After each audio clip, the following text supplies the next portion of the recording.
welcome back. It's been a week since I've been using the Vivo X4 3 Pro and I'm delighted to say I'm really happy with what I see. For the past 1 week, I've used it as my main phone. I put my main SIM card in this one, performing various tasks, test the performance of this one, the battery life, the camera, the speakers. I am delighted to say yes, I'm really happy with the phone, especially because this one has got the IPX rating. Finally, you can confidently say that yeah, you can take this outdoors in the rain or anything like that. You should be absolutely be fine with the phone. Now, to start with, yes, this one has got two fingerprints, one outside and one inside. As you can actually see, yes, they don't have the side mounted fingerprint sensor, which I always like, but hey, this one is no slouch as well. One good thing I like about this particular fingerprint sensor is it's actually situated right over here. Just makes it easy for you to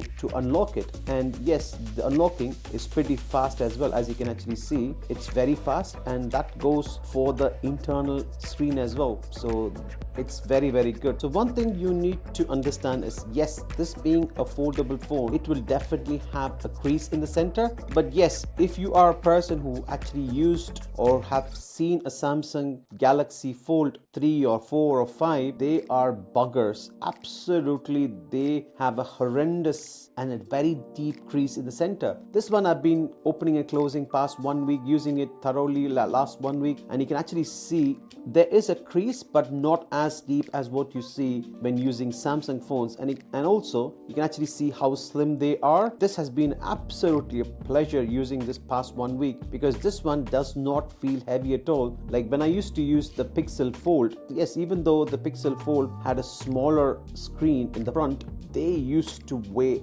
very heavy, but this one does not feel heavy. But that doesn't mean that they have compromised in quality. The quality of the phone is impeccable. It's absolutely wonderful. And also you can actually see the hinges, they are very slim as well. Overall, the design, yeah, absolute kudos to Vivo. And also they have got a very good camera system, which I've tested, and the camera quality is absolutely wonderful. And you can actually see, in spite of having a very good camera, they don't have a huge bulge, as you can actually see in my other phone, which is the Xiaomi 14 Ultra. You can actually see this being a candy bar style phone. This one has got a pronounced camera bump. Yes, this one has got a camera bump as well, but not as pronounced as what you see in the Xiaomi 14 Ultra or other iterations of the Chinese phones. Now, talking about the cameras, as you can see, the camera has been a standout feature in this particular foldable phone. I have taken some samples and they are absolutely good. Yes, agreed that they don't have the 5x optical zoom as what you can actually see in some of the candy bar style phones these days, but they have got a 3x of dedicated periscope zoom and also a 10x of hybrid zoom, which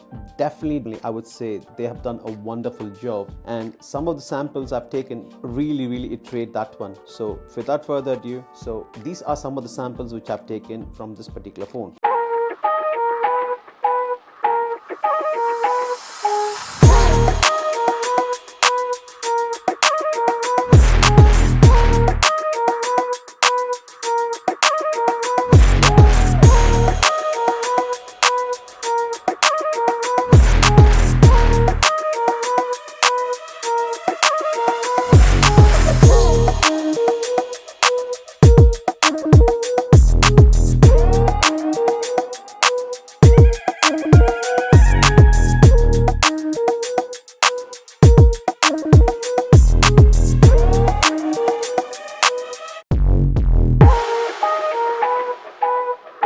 And speaking about the performance in this phone has been amazing. You can actually see the Snapdragon 8 Gen 3 processor along with the 16 gig of RAM. That makes the phone literally glide no matter whatever applications you throw at it. This one seems absolutely fine. And also, yes, this one closes completely flat. And when you open it up, they don't have any kind of like weird 170 180 kind of open angle degree. This one opens 180 degrees, which is always beneficial. Just to give you a context about the screen, the Vivo X4 3 Pro and this one is a Xiaomi 14 Ultra, you can actually see side by side the screen. they are actually the same kind of a height of what you see in the normal candy bar style phone. But obviously, yes, candy bar style phone, they only have got one screen. This one has got two screens. And yes, there was one more viewer who actually commented and asked, like, do you have a separate screen in the front and a separate screen in the back, like what you normally get in the Samsung? Yes, that's where Samsung is slightly bit different. Some people like it, some people are not too bothered. But for people who are very concerned about having a separate kind of layout in the front and a separate kind of layout in the inner screen, sorry to disappoint you. This one has got exactly what you see over here is exactly what you see in the front as well. So you can't make any changes. So if you make any changes over here, that will be the same thing which goes over here as well. So unfortunately, you can't have two separate kind of layouts in the front and in the center. So that is one thing to keep in mind about. And yes, as I even mentioned in my previous video, 48 hours impression video, this one has got a few niggles, one of them being no Android Auto support. Yes, unfortunately, there is no Android Auto support, purely because this being a Chinese ROM. And also the biggest issue is if you have got any kind of Google Wear or any kind of smartwatches, it will be a nightmare getting to connect these ones. And as we were speaking, I got a notification, and yes, as you can see, I get timely notifications, which is a big bonus when compared to the previous iterations where you had to go into the settings, change the battery settings to make sure that you get proper notifications. But in this one, yeah, absolutely never had any issues with the notification. They were all working absolutely fine. And this, even though this being a Chinese iteration, all the apps work absolutely fine. I didn't have a single issue with any of the apps so far, whether it is using my Instagram or anything like that. I never had any issues at all. And as you can see, they don't have any issues in the optimization as well. All the apps have been properly optimized to watch content on the bigger screen. For instance, when I had the Google Pixel Fold, even though that being a global edition straight from Google, they had a lot of scaling issues and optimization issues in the inner screen. But as you can see, all of them have been properly optimized to use your content, so everything seems to be perfectly fine. So that is a super A plus in my opinion. And the screen quality is really good. The articles are also optimized properly, so you won't have any issues in reading articles as well. The best advantage of using a big massive fold phone is do a lot of multitasking. Different phones have got different ways of multitasking. In this one, there is an interesting way how you do a multitasking. Say for example, if you have got a browser you're running, and if you want to use a second application, all you need to do is just open it up like that. Just to show you again, you just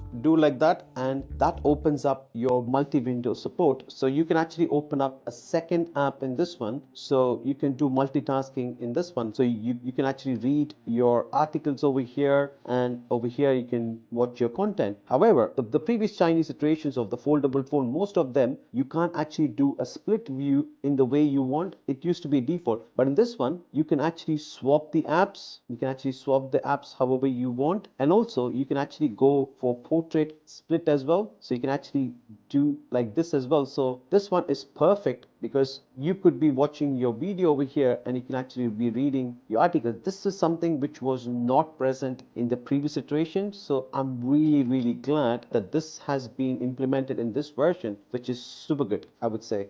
And yes, once this one is done, if you are a person who uses this combination quite a lot, you can actually go ahead and you can actually save this combination as well, which is pretty good, I would say. And next time when you open it up, you can actually go and use this combination. Going by the performance, as I said, it's buttery smooth. I never had any issues or any lags or anything like that. Everything works perfectly fine. Let's talk about the speakers. So some people have said that, oh, how good is the speakers? So just to give you an example about the speakers, so here they are. It's got a 50 megapixel of periscope telephoto camera with a 4.3x of ultra zoom, the 50 megapixel of ultra wide, with the Zeiss optics with the T lens coating, and it's also got an 8K recording at 30 fps, 4K at 30 and 60, accompanied by more than a camera than a phone, and it's sure to be divisive. Personally, I think it looks quite cool, but then I'm a fan of quirky design. design. Let me know in the comments below if you like the central backbone in the camera. Aside from the massive camera, design. So that's how the speaker quality is. As I said, the speaker quality has been absolutely amazing. I never had any issues with the quality of the speakers. They are top notch. It's just purely because they have got stereo speakers, one at the bottom and one at the top, and that definitely enhances the quality of the speakers. So next, talking about the battery life. For the past 1 week, the battery life has been absolutely solid. I even mentioned that in my previous video as well. Like when I was using this phone for 48 hours, the battery life was good, but I just wanted to test it more. And throughout my usage past 1 week, the battery life has been really good. The standard feature in this one, the battery life has been absolutely amazing. I get a solid 7 to 8 hours of screen on time. For a foldable phone, this one is very good. Yes, agreed, this one has got a 5700 milliamp hour battery, which something which is amazing. Still remember, just a couple of years back, we used to have foldable phones which used to marginally, I mean literally, they used to stretch out to 4000 milliamp hour battery, then 4500, 5000 milliamp hour battery, but now it's 5700 milliamp hour battery, which makes the phone absolutely solid. Combined with the Snapdragon 8 Gen 3 processor, this battery life has been absolutely wonderful. So if you are a person who loves to play games or who uses this phone quite a lot, this phone will be absolutely amazing. As far as software is concerned, this one has got, so as you can see, this one runs on the Snapdragon 8 Gen 3 processor, and this one runs on the Android 14, and everything just works absolutely fine. So far, this phone has not let me down in any way at all. Yes, apart from the couple of other niggles which I mentioned earlier, not being able to use the Android Auto or not being able to synchronize my phone along with my watch. Apart from that, everything seems to be working fine. The Google Wallet, everything works fine, or whether it is any kind of applications, they have been properly optimized. So overall, it's been a solid phone. If you are in the market thinking that, oh, should I actually go for a foldable phone, or if you are thinking like, oh, I just want to stick to my regular candy bar style phone, I would say, as you can see, the proof is in the pudding. You can actually see it's not a huge, they look exactly similar in the front screen. At least in this one, you actually get an advantage of the bigger inner screen. So you get two screens, brilliant battery life, amazing cameras, and the software has been good. It doesn't has the extra features like what the Samsung One UI has or the OnePlus Open has, but this one has got a software which is solid as well. So I would say I am pleasantly surprised, and it is one of my favorite foldable phones for this year. If you like my video, please do like, comment and subscribe. It means a lot to me. And until next time, take care and stay safe.